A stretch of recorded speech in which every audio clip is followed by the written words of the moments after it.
Swipe the publication. And it's free? Oh yeah, it's freebie. It's distributed on Long Island and Queens in clubs, college campuses, record stores. Anybody who advertises there gets a distribution. It's about 30,000 every 2 weeks. And I've been writing for the magazine since its inception. Let's start with mistrial. Talk a lot about that. One thing Pat said when she called me is, she says, this is Lou's favorite album to date. That's true. Can you elaborate on that? Why is it your favorite album? Because all the things I've learned in the past have come to bear in this. Things I learned about the studio, about guitar playing, about what my interests are, about how to get things done, about how to get what kind of sounds I actually want. Each album, the last album is always my favorite album because I always know the most then. You mastered this. This was a direct metal master, this album. That was just a thing I happened to luck into because I was standing in the right place at the right time with that. It's just, the guy who does the mastering for me had just gotten this machine in that week. And since we are always trying for the best sound, this was just a thing that makes a record sound better and pressing. It's great in the headphones. Yeah, it should be. It should really be. Particularly the end of Candy Wrapper, when you have, almost sounds like a machine gun. Yeah, the drum machine gun. Yeah. Going through, and it goes, has that circular effect. Mm. It's pretty neat. What other type of sounds were you after in this album in particular? Mainly guitar. Mainly to get a really big, raw, well-recorded guitar sound with good tone. Using the wooden guitar. They're all wood. They're all wood, right? I had 10 of them. 10 different guitars, different pickups and things, different kinds of woods. And I like the sound of the wood best. There's more, seems to be more emotion in it. Emotion that you're able to pull out of it. It's just a better tone. Just a better tone. The other one is a little harsh. For when I used it, that did what I wanted. I got that guitar because I was interested in very long sustain. And were you playing with tube amps on this album too, or? Yeah, wood guitar through a tube amp. Through a tube amp. Favorite sound. It's like in the power station. I mean, it's kind of like heaven. The power station recording studio. Yeah. What you seem to be after in your guitar playing, it seems reminiscent. Just when I was growing up listening to Hendrix, of just everything he would do with it, with the guitar. I mean, there was no synthesizers or anything that he used, but he really feeding it back and fuzzing it out. Oh, he could do it all, for sure. Did you ever have a chance to play with him back then? Or? I met him once. He heard me when I was in the Velvet Underground, doing one of my feedback solos, and he liked it a lot. What was the occasion? We were just playing the Whiskey a Go-Go in 1966. Was he with the Isleys back there? I don't know, but I mean, we emptied the club. You emptied the club? Yeah, except for Jimi Hendrix. And did he actually get up and play with you, or just No. He just yelled, "I dare you to do that again." He's keeping beat with a big beer mug, and he was keeping beat so hard that he actually cracked it and cut his hand open with it. Oh my God! So we played it again for an audience of 2. Jimmy and Mitchell. You didn't dare him back. No. I didn't know who he was. At the time, I had no idea who he was. He'd just come to the States from Europe. The original rapper, 2 levels. Look on one level that some of the subject matter in there is, when you get down to it, really not funny. But I'm just curious. Let me ask you a question. Yeah. At the tempo that it is, can you understand the words? Yes, I can. You can. I can. Okay. Even without listening to the lyrics. You can. Yeah. Okay. Which I was pleased. Okay, because I thought you could, and then someone said to me that they couldn't, and it just seems to vary with people. But you had no problem. I'm just curious because we're going back in to remix it as a dance single, and I was wondering if it was too fast. All right, that's a different question. Yeah, it may be too fast. I honestly didn't get up and try to dance to it, so okay. But you didn't have a problem understanding it. No, I didn't. That's what I want to know. Okay. But I found it as I said again, the content itself, all right, the stuff wasn't that funny, but the way you delivered it was hilarious. It had almost a Zappa-esque feel to it, more than a, like any other type of rapper who's around today. And I was wondering your feeling on why did you feel that you wanted to do a rap song? I had been talking to Arthur Baker, and Arthur had said to me, "You ought to do a rap song."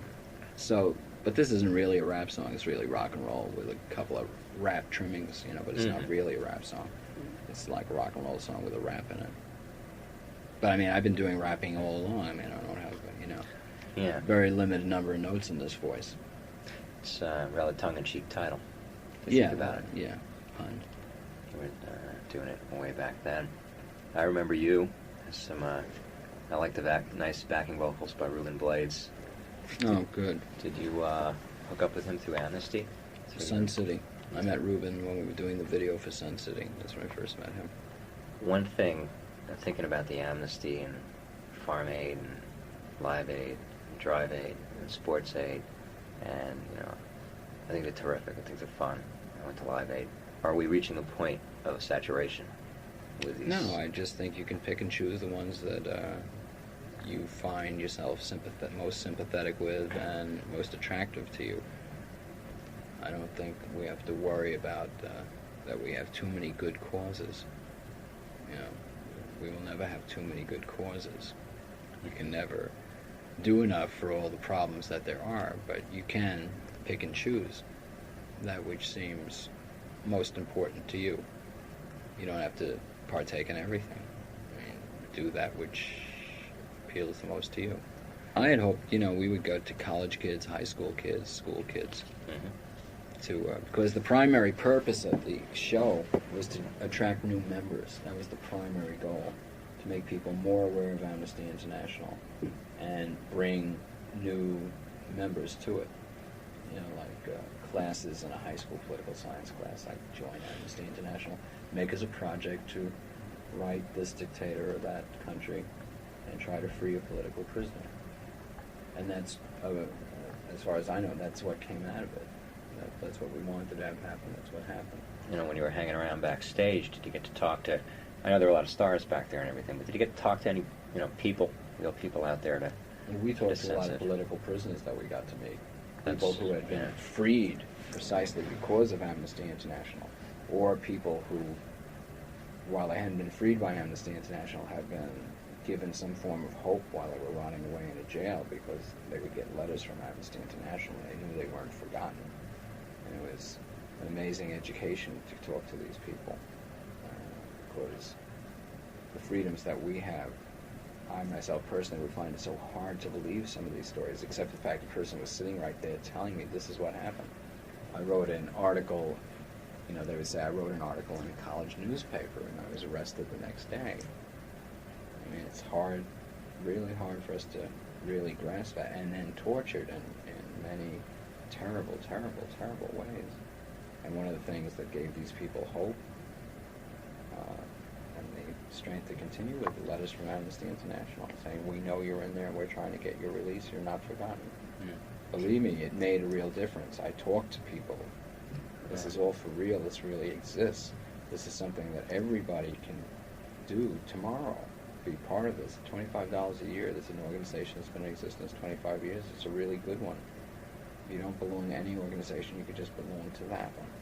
Yeah, I think that's, the interesting thing in my mind is that this isn't just, hey, we put together this charity for this particular crisis. This is an ongoing thing that's existed. And existed for 25 years. They're recognized as a unbiased, accurate organization that keeps track of infringements on human rights violations, prisoners of conscience, people who were jailed for their political opinion, or just their opinion, period. This Korean guy I talked to, I mean, he had written an article that was critical of his government. Do not pass go. Go directly to jail. 4 hours of torture. It's incredible. Always, and it wasn't. And then they released him, and then they jailed him again, and released him, and jailed him again. Yeah, the ones that we say have that Secretary Schultz came back and said they've made really great strides. They're really a lot better now. And it's just not true. How do I know it's not true? Because I'm talking to some recently released political prisoners from there who say it's terrible when your government does that. You have no idea the harm that you do. You completely make it okay for them to have these, they call them death squads that go to your house and just take you. It's scary, you know. I mean, just to even sit here and hear about it. And it's really existing. And that's what Amnesty International is about. Because among other things, you can get in touch with Amnesty International. They will send you information about whatever country you want. Like when the thing about the Contras comes up, and they say that the Contras are really okay, it's the Sandinistas who are the real terrorists. Well, if you want facts and figures to find out if that's true or not, Amnesty International can supply you with that information, which is recognized by our own Congress as being the most accurate and unbiased. And of course, the real truth is that the Contras, hands down, are the terrorists, the human rights violators. So you pride yourselves as a non-political Pardon? body? A non-political body. Absolutely. They just look at all the different countries and they report on the violations as they're reported to them. They have no axe to grind one way or the other. And the interesting thing also about your personal involvement in Farm Aid and Sun City and Amnesty is the perception, right or wrong, over the past several years is that, and I've read quotes in old Rolling Stones, Lou Reed has no moral conscience per se. If I remember correctly, as I was saying, that my characters don't take moral stances in my songs. They don't preach at you. What the songs are about is they give you a situation and they don't preach at you their point of view. They don't tell you this is right and this is wrong. Just because I myself just don't like songs that do that. I like songs that are about an emotion, or there's a conflict that takes place, or it's a little epiphany, or it's a short story. I'm not a member of groups per se. But then on the other hand, if I didn't have a group, I wouldn't be in a rock and roll band, I'd be a folk singer. So I do belong to a group. There's a couple of groups I belong to. And these things that have been coming up, particularly because the political climate, things have seemed so negative lately, until Live Aid and some of these things started happening where young people could put their idealism and energy into something coherent, and TV could link it up so that we could all be part of it, as opposed to an isolated little thing over here and an isolated little thing over there. But here's something where you could actually feel the spirit movement of a lot of people. That very exciting thing. How would you parallel it to the protest movements? I have my own private things that I'm involved in, for things that are not hooked up by TV and this, that, and the other thing. But that's neither here nor there. We're talking about these public things. And the public things, because they're hooked up with TV, like, a lot of people can be part of something and try to do something. People pay attention to the rock and roll performers because who else are they going to listen to? Movie stars are useless. Movie stars don't write their own dialogue, so who cares what they say, really? They're good for introducing shows, but people look to the rock and roll people because the rock and roll people usually write their own songs. Generally speaking, they're saying words that presumably they believe. They write them and they sing them. Politicians do zero. You can't take them seriously. These people don't write the words that they say. These guys have speechwriters. So why should anyone? No wonder kids look up and they say, well, the rock and roll people are honest, and this bypasses politicians. We're not worried about, like Bono would say, we're not worried about being voted into office, in or out. Right. And it's not just naive idealism run amok. These things actually do things. The Amnesty experience was very, very educational, very touching, very enlightening, to say the least, especially when you talk to these prisoners. Writing makes a difference. These things matter. The frustration people might feel as they read the headlines in the papers like today, that vote 5-4. Oh, the Contras? Not on the Contras, that was the other day, which is another horrible vote. What was this today?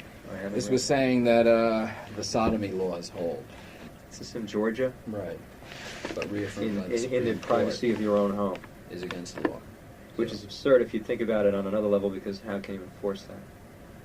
a law that's unenforceable. Well, see, but what it means is it can be enforced when and where someone who doesn't like X feels like it, which is also the argument against the death penalty. The death penalty argument, you know, you could stop with the fact that it's unequally applied. Someone who's poor is the one who gets it. And with this bullshit with the sodomy laws, You ever read Native Son? Richard Wright? No, Richard Wright, no.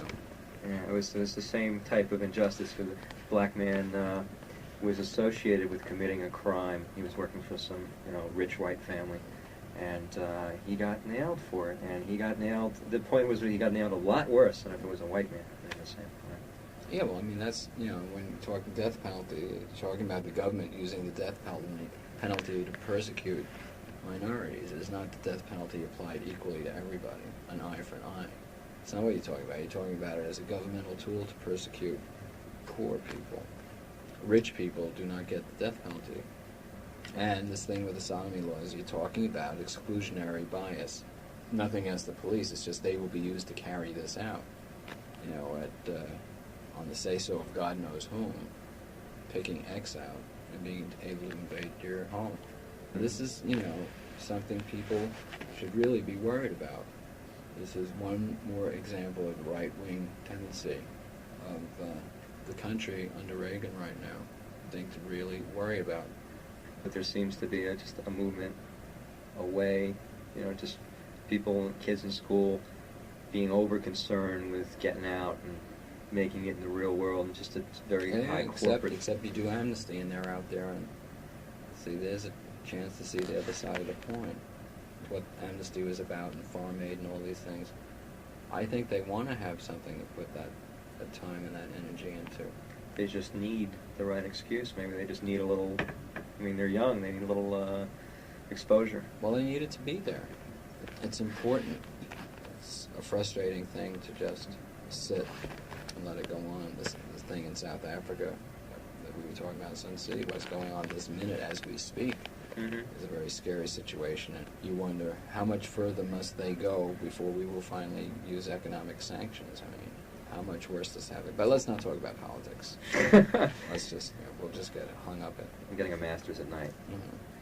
And they had people coming in and talking about South Africa, and who were anti-apartheid, but also anti-divestiture, because they didn't feel that the total investment dollars that we had in South Africa were significant enough that it would really cause a change, and if anything, it may have a negative effect. And there's the old argument, though, that, well, if you have a principle, you got to stick by it, no matter what the... You don't want to be in bed with a snake, At what point does it become so dirty that, forgetting about whether it has an effect, you just don't want to give it the pretext or pretense of seeming like a normal government by doing business with it. By doing business with it, you're conferring a respectability on them. You're sanctioning. That's right. Since you're not against them, you're obviously with them. Which is absurd if you think about it on another level, because how can you enforce that? A law that's unenforceable. Well, see, but what it means is it can be enforced when and where someone who doesn't like X feels like it, which is also the argument against the death penalty. The death penalty argument, you could stop with the fact that it's unequally applied. Someone who's poor is the one who gets it. And with this bullshit with the sodomy laws... You ever read Native Son? Richard Wright? No, Richard Wright, no.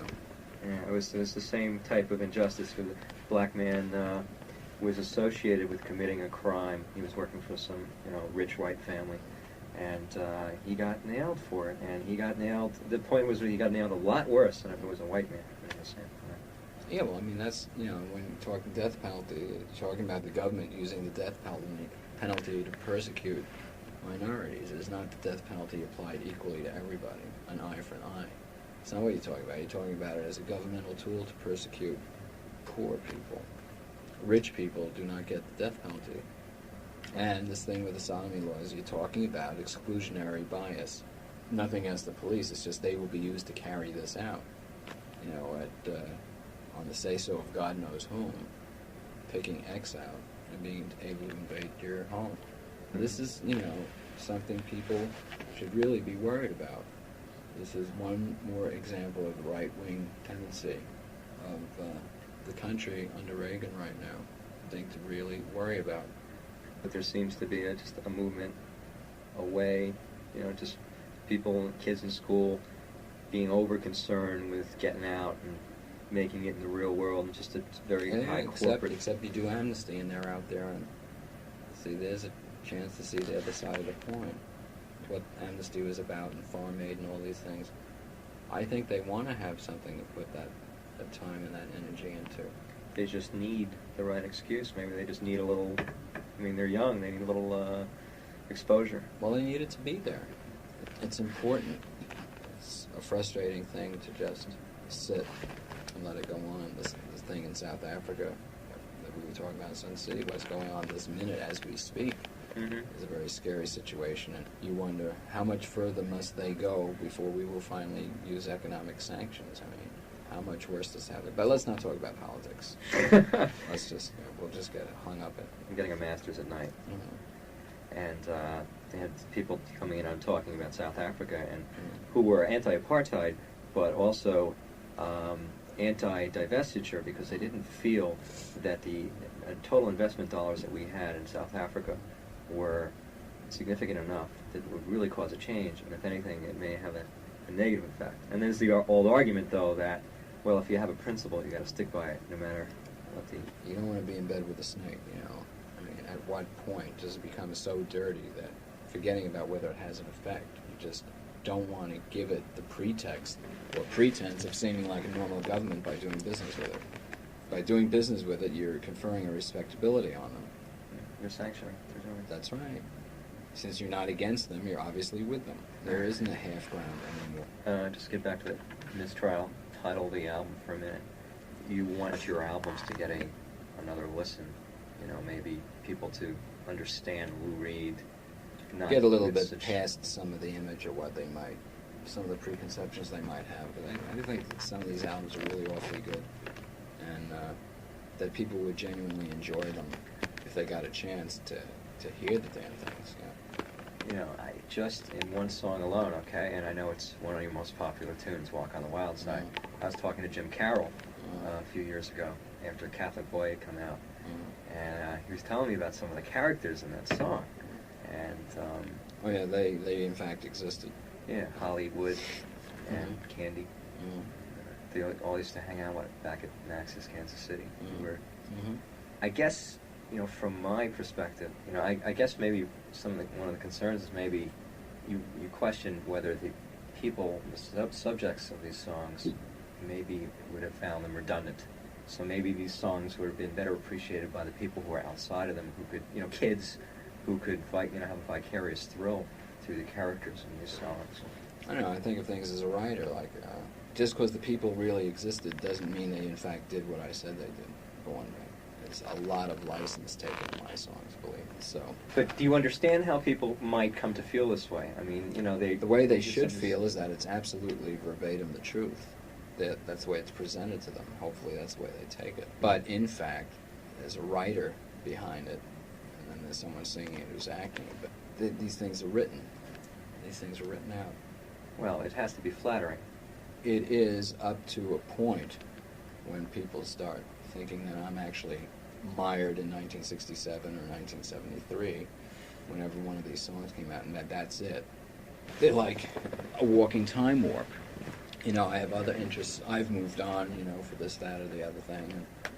And I understand the fascination with certain things. I wrote about it, didn't I? But on the other hand, it's like some people like some of my stuff, and then they don't like some of the other stuff. What can you do?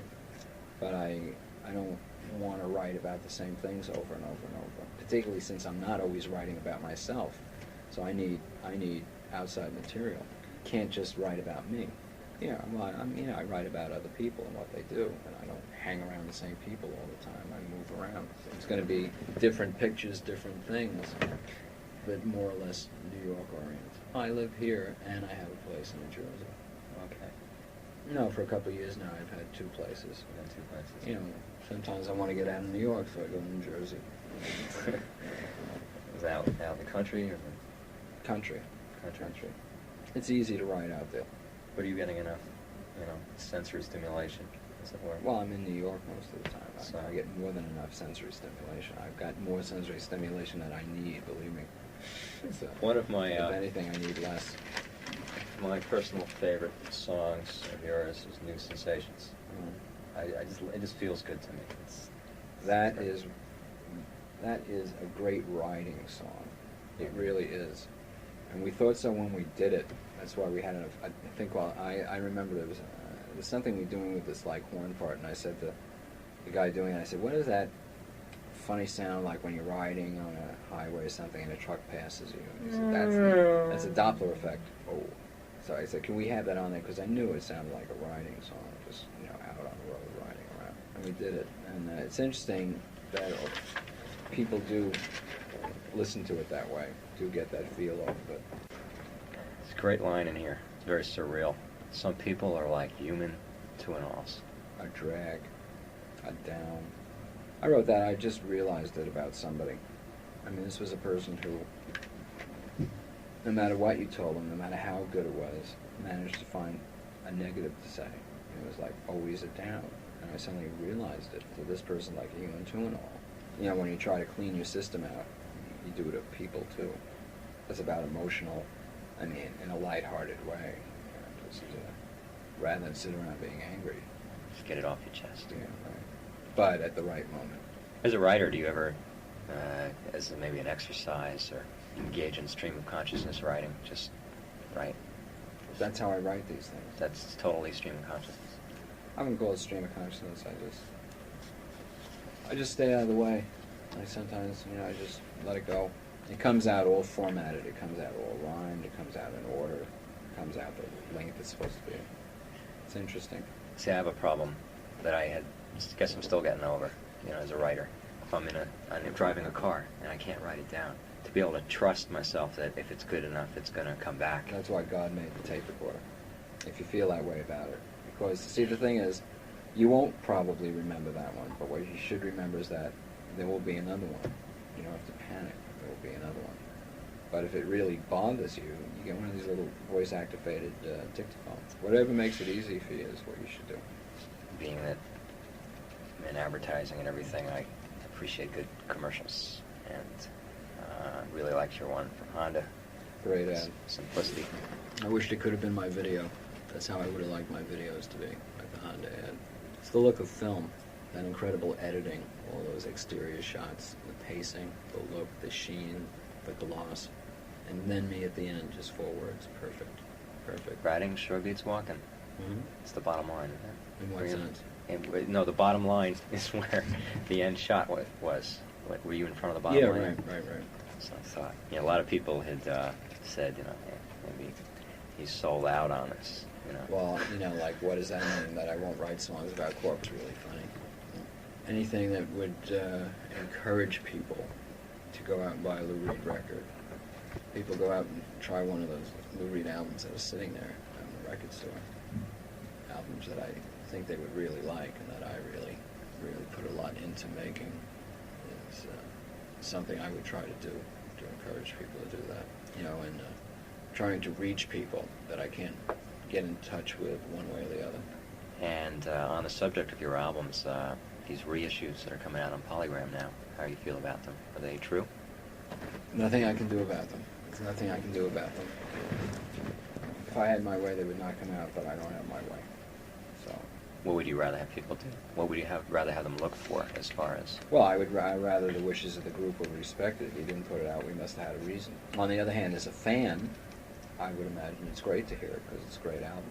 So I see both sides of the coin. Nonetheless, I think the wishes of the artist should be respected. If they didn't put something out, they didn't want it out. Who remembers why? Doesn't matter why. Doesn't matter whether it's right or wrong. They said they don't want it out, it didn't come out. That's it. And you must wonder if Hendrix was alive today, what he would say about everything that Warner Brothers is putting out. Really? Every last snippet. It's terrible. It's not Jimmy anymore. No, it's terrible. I just hope the money's going to his family.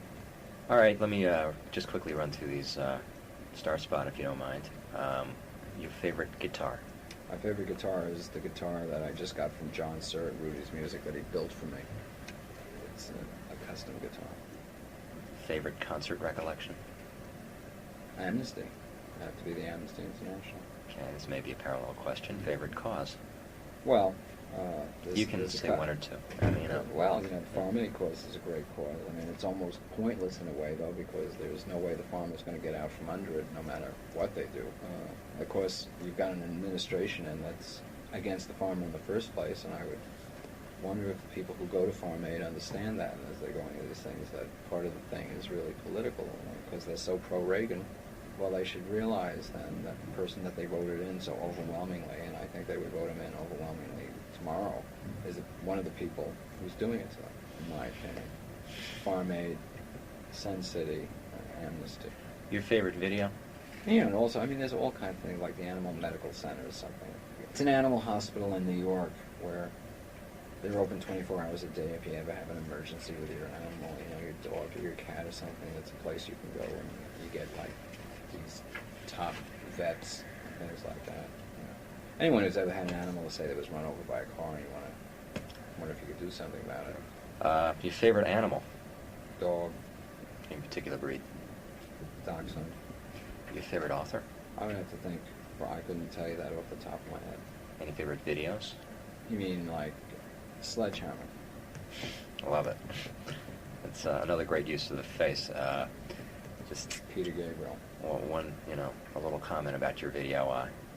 Godly and Cream did it, and you had nothing to do with it. You had the robot. I let it occur, is what I did. I turned green when I saw it.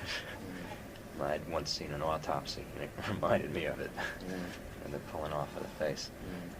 I thought it was very funny. I did too. I mean, on the other level and everything, it's also kind of grotesque. That was grotesque. Would you rather not do videos, or you? Well, they're there. It's they're commercials. All of it is to try to encourage people to buy the albums, listen to the albums. Mm-hmm. But you have no particular love with the art form? I don't feel anything about it one way or the other. What I'm interested in is the record. Your favorite diversion? Motorcycling. Motorcycling. Your favorite sport? My favorite sport, basketball. Okay. Any favorite teams, sports teams, basketball? Well, what can you say about the Knickerbockers?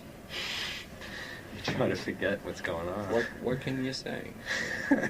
Hubie Brown will abuse Patrick Ewing till he ends up like, Bernard. What can you say about it? Get rid of Hubie Brown. Your favorite car? My favorite car? Oh, that would take a while. I wish I could have some of my favorite cars. I would personally like to have a new Corvette. Why not? In time. Yeah. Put that up on a list of things. The want list. I mean, out where I am, we deal in things like four-wheel drive because of mud and snow. Like, this is not the place for a Corvette. Favorite comedian? I love Richard Pryor. Some of the routines Richard Pryor does. I think this guy Jay Leno is funny sometimes. From C100. Jay Leno? Yeah. From C100? No. He's not on? Oh, I'm thinking of, the guy was on Carson and stuff. He was on Carson. You mean on Letterman? He's been on Letterman? I don't remember. Probably the author. That guy Bob Goldway. What's he do? What? He screams a lot. I mean, I still like Henny Goldman. Henny Youngman, for that matter. But Richard Pryor can really get me laughing.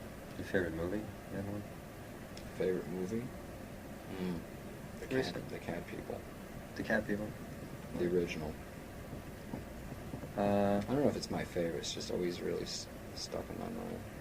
Your favorite album? List a couple? Yeah, okay, if you got one. I don't have one. You got a couple of choice ones if you were, snowed in for a week? No, I've done this before. No. All right, that's an answer in itself. I mean, an Otis Redding album, a Dylan album. Let's see. Are You Experienced by Hendrix? I would probably want. If I had to, maybe a J.J. Cale album. Oh, Al Green, staple singers. Maybe a Don Cherry one, a Coleman album, spice things up a little bit. Maybe some doo-wop out a cappella, perhaps. Maybe a little rockabilly thrown in, maybe Carl Perkins. Sounds like a great format for a radio station. Yeah, I really wish they would play things like in Europe they do that. You know, we have a radio station that play a little bit of this, a little bit of that. BBC. You know, if they don't do it here. If they don't hear it's like all one thing. We gotta pigeonhole everybody. You know, but you know, like in France, I heard some remarkable radio. You know, Billie Holiday'd be one song, then a heavy metal song, then some rockabilly, then a Fats Domino song, then maybe a little jazz. I mean, you know, music. No, I think we got some good stuff here. Okay. Really good. Thank you very much. Thank you. Okay, I look forward to seeing you at the Ritz. Okay.